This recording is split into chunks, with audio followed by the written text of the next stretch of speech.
សិភើមិនបានបញ្ចប់ទេពេលយកមកកាន់តែគិតអារម្មណ៍ពិបាកបញ្យល់តែចូលទៅជាវិចិត្រគ្រប់រូបថតនៅក្នុងទូរស័ព្ទខ្ញុំមិនហ៊ានលុប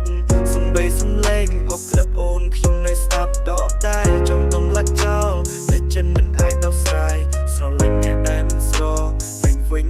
វាឈឺណាស់បែរដូងមិនបានឈ្នះខ្ញុំខំដល់ចុងក្រោយប៉ុន្តែគេទៅជាមួយអ្នកផ្សេងមកស្នេហាអូនដូចជាក្តីស្រមៃតែពេលភ្ញាក់ឡើងវាជាសូរបញ្ឈឺចាំមកស្ដាប់ភ្លេងនេះបើពេលនៅឯងសំបីលុបឆាតក៏មិនអាចលុបអារម្មណ៍បើអូនស្ដាប់បានសូមដឹងថាខ្ញុំនៅស្រឡាញ់ក៏ថ្ងៃខ្ញុំនឹកអ្នកណាប្រាប់ថាអត់សូវអីវាមើលខ្ញុំសាយតែខ្ញុំកំពុងបែកខ្លួនក្នុងទេ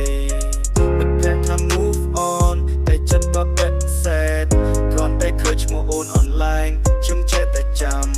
ចង់សរសេរបបនេះឲ្យអូនស្ដាប់បើស្ដាប់ដល់ចង់សំដឹងថាខ្ញុំនៅគិតពីអូនមិនបង្ខំឲ្យត្រឡប់